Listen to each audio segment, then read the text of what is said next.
ये अचानक चंपत राय जी को क्या हो गया, नृपेंद्र मिश्रा को निशाने पर दे रहे हैं? आपने लेटर पढ़ा उसका?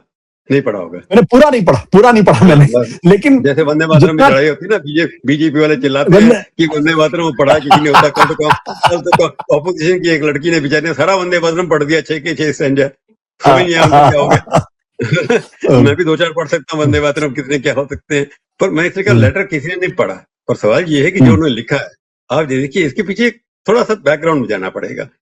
उनको बुलाया गया, उनसे स्टेटमेंट ली गई, ये कमेटी के सामने उन्होंने 9 पेज का लेटर, मैंने पूरा लेटर पढ़ा है उसके अंदर।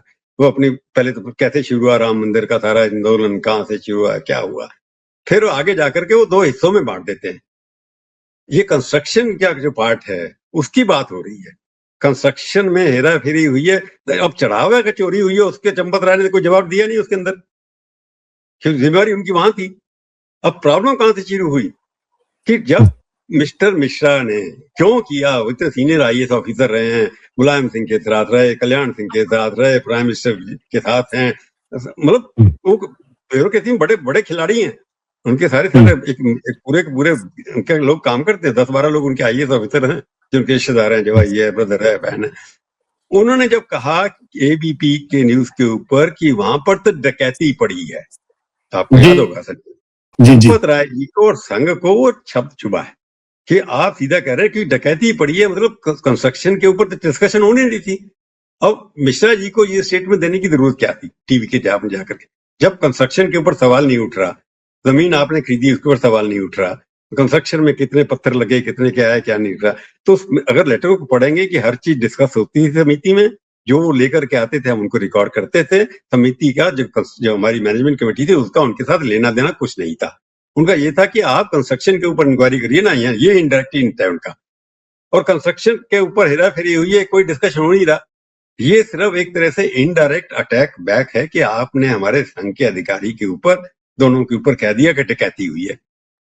वो एक वर्ड फैल गया और वायरल हो गया। वो तो मतलब इतना वायरल हुआ कि लोगों ने करोड़ों ने देखा, जिससे लगा कि संघ के लोगों ने डकैती डाल दी और परसेप्शन बन गया संघ के अपने लोगों में कि प्रधानमंत्री का एडवाइजर कह रहा है कि डकैती पड़ी है, तो जरूर डकैती पड़ी होगी।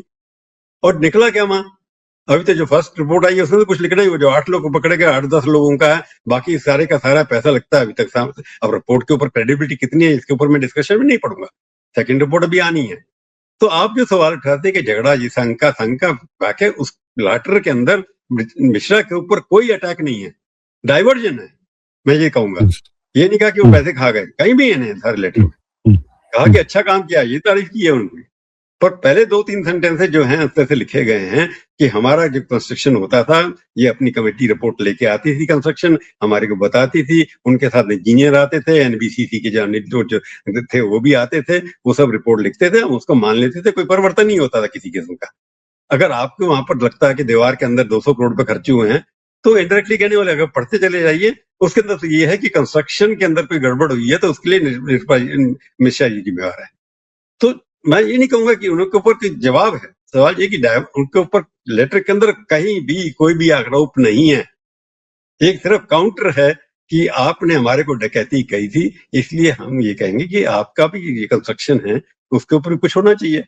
अब क्या होगा? अच्छा, दोनों तो एक ही टीम है ना, टीम तो एक ही और एक टीम नहीं है, एक टीम नहीं है, क्योंकि दोनों अलग अलग कमेटी थी। प्राइम मिनिस्टर ये कंस्ट्रक्शन कमेटी भी कमेटी ने अपॉइंट की थी, पर उसके अंदर कोई भी संघ का आदमी नहीं है। कंस्ट्रक्शन कमेटी के अंदर सारे बाबू हैं, NBCC का है, कोई रिटायर्ड है, कोई कुछ है, उसके अंदर संघ का कोई भी व्यक्ति नहीं है। सारे के सारे कंस्ट्रक्शन किसको दिया, कौन ठेकेदार लिया, तो संघ की अलग से कमेटी जो है वो मैनेजमेंट चलाती थी, जिसे चंपत राय जी सेक्रेटरी से, चढ़ावा कैसे आना है, मंदिर के अंदर का बनने का जो घर के अंदर जो हो रहा था उसका मैनेजमेंट चंपत राय जी के पास था। उससे बाउंड्री से बाहर जो हो रहा था, बाउंड्री के आसपास जो हो रहा था, वो सब मिश्रा जी के अंडर था। तो इसलिए दोनों अलग अलग थे। एक संघ के कंट्रोल में था डायरेक्ट, जहां चढ़ावा चौड़ी जिसको कह रहे हैं आप, जिसके अंदर अभी तक बहुत बड़ी घटना कोई निकली नहीं, कोई पैसा ज्यादा चोरी हुआ कोई निकला नहीं। तो कंस्ट्रक्शन कमेटी चंपत राय जी अपनी पूरी रिपोर्ट दे रहे हैं, जैसे सेक्रेटरी एक रिपोर्ट देखता है ना, उसके अंदर की सेक्रेटरी रिपोर्ट हर साल दी जाती है। तो construction is part of the मंदिर, इतना पैसे इकट्ठे हुए, इतना ये हुआ, सब लिखा हुआ उसके अंदर उसमें। तो इसका मीनिंग अगर निकाल रहे हैं कि आप बहुत बड़ा संघर्ष हुआ, नहीं, मीडिया खबर दूर है कि नृपेंद्र मिश्रा के ऊपर एक किस्म से डाइवर्ट किया और नृपेंद्र मिश्रा की मोदी जी के साथ है, इसलिए मोदी और सबका झगड़ा हो गया। मैं इस बात में विश्वास नहीं करता। चंपत राज ने डाइवर्ट कर दिया, मिश्रा जी को कह दिया कि तुमने हमारे को डकैत कहा, तो अब ये देख लीजिए हमारी तरफ से जो इंक्वायरी कमेटी रिपोर्ट आई है उसके अंदर चंपत राज के खिलाफ कोई एक लाइन नहीं है। बट लोग तो इंटरप्रेट करेंगे कि भाई नृपेंद्र मिश्रा जो है नरेंद्र मोदी के सबसे सुप्रीम कोर्ट मॉनिटर कमेटी है। अब ये कि योगी जी के ऑफिसर हैं, उनके प्राइवेट सेक्रेटरी उसमें ट्रस्ट के अंदर हैं, सब कुछ है। अब योगी जी और आरएसएस है कि इसका मतलब ये भी निकल सकता है कि आरएसएस को बचाने के लिए योगी जी की कमेटी काम कर रही है और योगी जी के आदमी जो है प्राइम मिनिस्टर के आदमी का, ये तो मैं मान नहीं सकता। योगी जी और मोदी जी में इतनी पक्की दोस्ती है, कोई कह नहीं सकते आप। दो चीजें एक साथ हुई पिछले हफ्ते। एक तो ये हुआ कि प्रधानमंत्री नरेंद्र मोदी की तरफ से बाकायदा मंत्रियों को निर्देश गया है और कैबिनेट में बातचीत हुई है कि 1 डे 1 यूनिवर्सिटी, यानी कैबिनेट मिनिस्टर जाएंगे विश्वविद्यालयों में, एक दिन वहां पे तय अपना वक्त लगाएंगे और साथ ही साथ उसको ये भी कहा गया कि आप मीम्स बनाइए, रील्स बनाइए, शॉर्ट्स बनाइए, यानी इंस्टाग्राम जैसे जहां पे जेनजी है उनसे आप उनके साथ इंगेज अपना करिए। दूसरी तरफ कांग्रेस पार्टी ने यह फैसला किया है अपनी सीडब्ल्यूसी की मीटिंग के बाद कि 800 जिलों के अंदर छात्रों के गूंज का कार्यक्रम होगा और कुछ में राहुल गांधी भी जाएंगे। यानी तो एक तरफ प्रधानमंत्री की ये कोशिश 1 डे 1 यूनिवर्सिटी और राहुल गांधी की कोशिश 800 शहर छात्रों की गूंज, इसको आप क्या देख रहे हैं? मैं कह रहा हूं पैरेलल सिस्टम शुरू हो गया ना, दोनों तरफ से use is the target now. तो बीजेपी का एडवांटेज ये है कि बीजेपी के पास जो 50 से ऊपर के लोग हैं उसमें मेरे को लगता है 30% वोट उनके पास है, कमिटेड है। वो कट्टर हिंदूवादी लोग हैं, पुराने चलते आ रहे हैं, उनको राहुल से कनेक्ट करने में अभी थोड़ी परेशानी हो रही है। क्योंकि मैं मिलता रहता हूँ, मेरी उम्र के 80 साल का हो गया, पर मैं जो सर्कल है वो 70, 80, 75 साल लोगों के साथ ज्यादा उठना बैठना है। तो अभी भी वो मोदी के भक्त हैं, वो राहुल को अभी भी पसंद गए। वो भी 30% लोग होंगे, 35% जो जनता होगी उनकी उम्र 65% से ऊपर वाले भी 35% होंगे और वो वोट करने ज्यादा जाते हैं। हमारे बच्चे लोग जो है वो कम वोट करते हैं परसेंटेज के हिसाब से, अगर देखा जाए तो अवसर। तो कंपटीशन क्या हो रहा है कि बॉटम 35% यंग है, वो अभी तक कमिटेड नहीं होंगे, उनके माँ बाप कमिटेड होंगे। पहले माँ बाप कहने से देते थे, अब कितना असर पड़ता है परिवार के हिसाब से कि गाँव के अंदर अभी भी परिवार के हिसाब से वोट पड़ते हैं, कास्ट के हिसाब से वोट पड़ते हैं। तो राहुल गांधी का टारगेटिंग है कि आपको इनको जाकर के यूथ के साथ डायरेक्ट बात करना और 10-15% वोट ले सकते हैं एक्स्ट्रा, क्योंकि कांग्रेस पार्टी का है कि 15%, 18% नेशनल वोट उनके हैं। अगर 30% तक लेके जाना है, 100 सीटों से आपको 150, 180 लेके जानी है, तभी आपकी सरकार बनेगी। कांग्रेस अगर सीटें 150 से ज्यादा नहीं आती, कम नहीं ज्यादा नहीं आती, तो राहुल गांधी के प्रधानमंत्री बनने का कोई सवाल ही नहीं है। और बीजेपी की 200 से जब तक कम नहीं होगी तब तक उनकी सरकार बनने का फायदा है, चांसेस ज्यादा हैं, जिस तरह का एटमॉस्फेयर चल रहा है। तो दोनों तरफ वोटों का है कि उनके पास 35% वोट जो है, जो 50-60 से ऊपर हैं, उसमें ज्यादातर बीजेपी के कमिटेड हैं। राहुल गांधी के पास जो नीचे 35% वोट हैं, उसमें से उतने परसेंट कमिटेड नहीं है। तो बीजेपी चाहती है कि इन वोटों के ऊपर भी हमला करके ज्यादा से ज्यादा ले सके। और उनके पास संगठन है, विद्यार्थी परिषद सबसे बड़ी छात्र आंदोलन है, हर यूनिवर्सिटी में उनकी शाखा है, हर यूनिवर्सिटी में उनके कुछ ना कुछ काम कर रहे हैं। तो यूनिवर्सिटी में अगर मंत्री जा रहे हैं तो विद्यार्थी परिषद के लोग बड़े एक्टिव दिखाई देंगे। और विद्यार्थी परिषद के आधा दर्जन मंत्री तो मतलब BJP is being run by विद्यार्थी परिषद ओनली।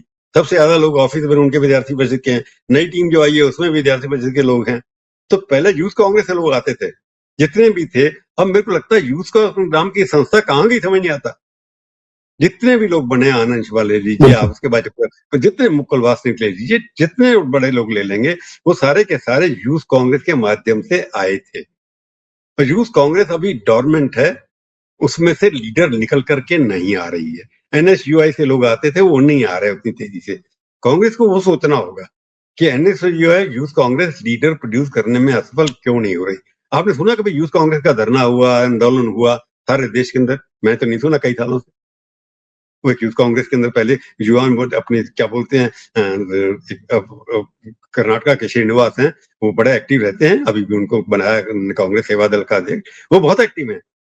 परंतु कांग्रेस के जो युवा जो दल है एनएसयूआई और जो अपना यूथ कांग्रेस है, उसके मुकाबले में भारतीय जनता पार्टी का युवा मोर्चा और उनकी विद्यार्थी परिषद बहुत हावी है। उसका एडवांटेज उनको है। अब उसका प्रयोग मोदी जी कितना करते हैं ये समझ में भी आएगा। एजुकेशन मिनिस्टर धर्मेंद्र प्रधान विद्यार्थी परिषद थे, ये अपने जोशी जी विद्यार्थी परिषद के साथ निकल करके आए हैं। तो अगर आप देखें, और वेस्ट बंगाल में जितनी जगह एजुकेशन मिनिस्टर सारे के सारे विद्यार्थी परिषद के हैं मोस्टली। तो मेरे को लगता है उनके पास एक ऑर्गेनाइजेशन है, उसको एक्टिव करेंगे तो अब क्या, क्योंकि सीपीएम का सबसे प्रॉब्लम ये है कि जो थर्ड एक स्पेस था लेफ्ट विंग का, वो धीरे धीरे संकुचित होता चला जा रहा है। एसएफआई, एआईएसएफ, ये लोग काफी भावी थे काफी यूनिवर्सिटी के अंदर, अब उनका प्रभाव बहुत कम होता जा रहा है। उसका कारण क्या है वो तो लेफ्ट वाले ही जानेंगे। अब कहाँ अपने येचुरी साहब थे, कहाँ पर आपके सारे के सारे जो उनके लोग थे, एसएफआई से निकल के आए थे, प्रकाश कारद वगैरह, तो उस तरह के नेता क्यों नहीं आ रहे? थर्ड फेज खत्म होने से अब पोलराइजेशन ना हो रहा है कि बाकी रीजनल पार्टी का स्टूडेंट लिंक है नहीं किसी का। समाजवादी पार्टी का नहीं सुना हमने, टीएमसी के पास जरूर है थोड़ा बहुत वहां पर। तो ये जो थर्ड जनरेशन है जो 35-37 साल से नीचे की है, उसकी लड़ाई शुरू हुई है अभी, और राहुल गांधी उसको पहले लीड कर रहे थे। कांग्रेस पार्टी ने उसका कॉकरोच का वर्ड यूज किया, उसने एक ब्रांड मिल गया उनको, जिसे पॉपुलर हो गया। अगर कॉकरोच चीफ जस्टिस ने नहीं कहा होता, ये एक ब्रांड जो खड़ा हुआ है जिसके नाम से एक दिन के अंदर 20 मिलियन 30 मिलियन लोग जुड़ गए उसके साथ, उसके बाद राहुल गांधी को लगा ये सबसे बढ़िया तरीका है, इसको हाईजैक कर लिया उन्होंने। क्या आप देखते हैं आने वाले समय में जो पूरी की पूरी लड़ाई, क्योंकि इस मुद्दे के ऊपर भी अगर आप देखें तो कोई विपक्षी पार्टी कांग्रेस के अलावा उतनी एक्टिव नहीं दिखाई पड़ती। भाई जो काम राहुल गांधी ने किया वो काम समाजवादी पार्टी भी कर सकती थी, या वो काम कोई और पार्टी कर सकती थी, लेकिन राहुल गांधी आगे बढ़ के छात्रों के साथ मिलने की कोशिश कर रहे हैं, छात्रों की गूंज कर रहे हैं, 800 शहरों में जाने की कोशिश कर रहे हैं, ये इस बच्चे को एफआईआर करा रहे हैं। तो क्या अब पॉलिटिक्स एक बार फिर बाइपोलर होती हुई दिखाई पड़ रही है क्या, जहां क्षेत्रीय पार्टियां धीरे धीरे या तो खत्म हो जाएंगी या फिर बहुत कमजोर हो जाएंगी और उनको दो बड़ी पॉलिटिकल पार्टीज के पीछे खड़ा होना पड़ेगा? कांग्रेस पार्टी को आप बाइपोलर तो नहीं कह सकते, क्योंकि अब उत्तर प्रदेश में कांग्रेस पार्टी क्या कर लेगी, वहां क्यों नहीं कर रही इतना बड़ा आंदोलन? ये भी अपने सेलेक्टिव जगह, मैंने बताया ना सेलेक्टिव, अभी तो टारगेट कर रहे हैं ये लोग जहां पर स्टूडेंट्स मिल सकते हैं। अब पूना में मैंने बताया कि कोटा है, पूना है, दोनों बीजेपी की स्टेट्स हैं, परंतु स्टूडेंट्स हर प्रदेश से आते हैं। उत्तर प्रदेश में तो नहीं किया ना अभी तक, लखनऊ में वहां गए थे, वाराणसी की जो बात थी जाकर, नहीं, प्रयागराज में किया था सर, प्रयागराज में किया था, इलाहाबाद में किया था, प्रयागराज गए थे, वहां पर उन्होंने काम किया जाकर। तो रीजनल पार्टी को लगता है ये इश्यू उनके लिए ज्यादा इंपॉर्टेंट नहीं है, उनके लिए अपनी जो लोकल पॉलिटिक्स है वो ज्यादा इंपॉर्टेंट है, लोकल इनकम्बेंसी फैक्टर है उनके ज्यादा इंपॉर्टेंट है। अखिलेश यादव के लिए जो अपना जोगी जी के साथ लड़ाई करनी है, यंग जनरेशन में वो अपनी तरह की लड़ाई लड़ रहे हैं, परंतु इसका फायदा उनको भी होगा। अगर एंटी माहौल बनता है वहां पर, एंटी इनकम्बेंसी, उसका फायदा रीजनल पार्टीज को भी होगा, वो अपने लोगों को इनके साथ भेजेंगे। वहां पर समाजवादी पार्टी के लड़के वहां पर प्रयागराज में काफी थे, वहां के गए थे। तो मेरे को लगता है लोकल पार्टी कहीं भी एक्टिव नहीं है, डीएमके वगैरह कहीं नहीं है। मैंने पहले कहा ना, सीपीएम थी स्टूडेंट पॉलिटिक्स के अंदर, विद्यार्थी परिषद के बाद सीपीएम के लोग, SFI was the most active organisation throughout the country, वो एकदम गौंड खत्म हो गई है। तो इससे ये जो कह रहे हैं ये अपनी इमेज बनाने के राहुल गांधी, हालांकि खुद 56 साल के हो गए हैं, परंतु यंग जनरेशन का जुड़ करके किस तरह का एग्रेसिव उनकी नेचर है, वो आप डीएनए के साथ मैच करती है, तो उसको जोड़ने की कोशिश कर रहे हैं और इश्यू को उठाकर चल रहे हैं। और उनका टक्कर जो है, सामने वाली पार्टी बहुत ताकतवर है। रीजनल पार्टी के पास वो विद्यार्थी परिषद नहीं है, उनके पास वो कांग्रेस जैसे यूथ कांग्रेस है, यूथ कांग्रेस को एक्टिव करना पड़ेगा, इसके लिए एनएसयूए को एक्टिव करना पड़ेगा। और राहुल गांधी उसको क्यों नहीं एक्टिव कर रहे सिस्टम को, मेरे को समझ नहीं आ रहा। अगर इनको चलाना है तो एनएसयूआई अभी भी कई प्रदेशों में एक्टिव है, कई यूनिवर्सिटी के अंदर है, यूथ कांग्रेस भी है। तो अगर इसको सस्टेन करना है तो राहुल गांधी कांग्रेस की संगठन के बल पर इसको नहीं कर पाएंगे। Thank you sir, thank you.